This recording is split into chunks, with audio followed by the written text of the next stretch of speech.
Hamirpur. Himachal Pradesh police सेवानिवृत्त कर्मचारी कल्याणकारी संघ का राज्य स्तरीय सम्मेलन बुधवार को हमीरपुर में हुआ।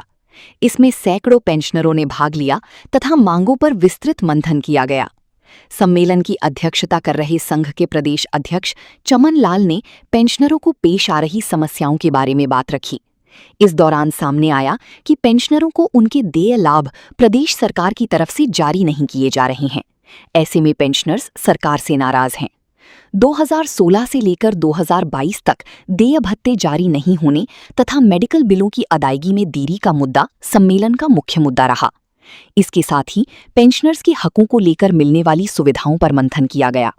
प्रदेश सरकार से मांग की है कि पेंशनर्स की अनदेखी ना की जाए। इस दौरान बैठक में बात रखकर प्रदेश सरकार से आग्रह किया है कि फौजियों की भांति ही यदि किसी पुलिस जवान को ऑन ड्यूटी निधन होता है तो गार्ड ऑफ ऑनर दिया जाए।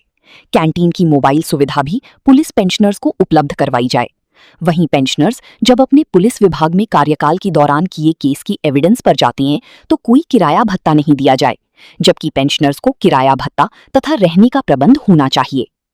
को भी इंस्पेक्टर से डीएसपी बनाया जाना चाहिए। आर्मी की तर्ज पर जैसे पुलिस आर्मी की कैंटीन में 2 व्हीलर मिलते हैं और हमें भी ऐसे 2 व्हीलर और 4 व्हीलर जो हमारी कैंटीन में आने चाहिए, हमें सब्सिडाइज रेट पे हमें भी मिलनी चाहिए। एक हमारा जनाब डीजीपी साहब ने हमें जो नियम बनाया है, जैसे ही पेंशनर की डेथ होती है तो उसमें हमने डिमांड की हुई थी कि उनको भी गार्ड ऑफ ऑनर जो है दिया जाना, डेथ पे दिया जाना चाहिए। लेकिन अभी जो पहले हमारा नियम बनाया हुआ है उसमें तो सम्मान शब्द तो लिखा हुआ है कि पुष्प चक्कर जो है एसएचओ साहब या उस जुरिडिक्शन के वो जाके पुष्प चक्कर और शाल ओढ़ेंगे, तो हमारी उसमें भी डिमांड है कि अभी कम से कम गार्ड ऑफ ऑनर होनी चाहिए। तो बाकी सरकार से जो जितने भी ड्यूज हमारे पास है, हम निवेदन करते हैं कि भी हमारे जल्दी से जल्दी देने की कृपा करें। ऑनरेबल सीएम साहब ने वैसे अनाउंस भी किया है, लेकिन अभी भी ये भी पता चला है कि उन्होंने 2 से लेके 5 तारीख के बीच कार्यकारिणी के लोग कॉल भी किया है। तो हमारा निवेदन रहेगा ऑनरेबल सीएम साहब से कि भी ये जल्दी से जल्दी हमारे फाइनेंशियल जो है प्रॉब्लम का सलूशन किया जाए। डीए है वो जैसे बाकी पेंशनर है उनको भी वो भी साथ ही है, हमारा डीए भी अभी तक नहीं मिला है। और आर्मी की तर्ज पे जैसे, क्योंकि हमारा आर्मी और पुलिस एक जैसा ही विंग है, 24 आवर जॉब हम करते हैं, तो हमारे 1 रैंक आपकी रिटायरमेंट के ऊपर ये भी एक हमारी मांग थी कि 1 रैंक जो है आप हमें भी मिलना चाहिए रिटायरमेंट के ऊपर पुलिस पेंशनर को। और पेंशनर के कैशलेस ट्रीटमेंट के बारे में बात की गई है कि हमारा कैशलेस जैसे आर्मी में होता है तो कैशलेस ट्रीटमेंट हमें भी मिलना चाहिए, क्योंकि हम भी ऐसी फोर्स में रहे हैं।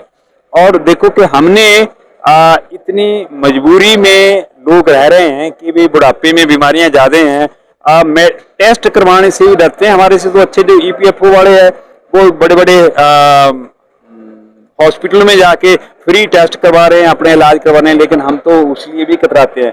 तो हमारी ये डिमांड रही है कि भी हमें ये भी चीज मिलनी चाहिए।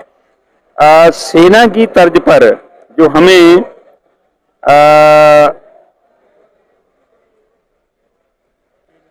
पुलिस में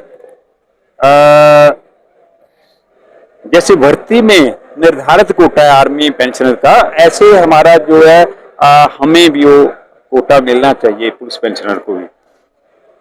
हमारी कैंटीन है जो डिस्ट्रिक्ट हेडक्वार्टर में कैंटीन होती है, लेकिन अगर थोड़ी सस्ती है तो हमें उसका फायदा कहाँ मिलता है। देखो कांगड़ा इतना बड़ा जिला है, शिमला इतना बड़ा जिला, हेडक्वार्टर में अगर कैंटीन से सामान लेने आएंगे तो बड़ा महंगा पड़ेगा उनको। तो हम चाहते हैं कि एक मोबाइल कैंटीन भी होनी चाहिए।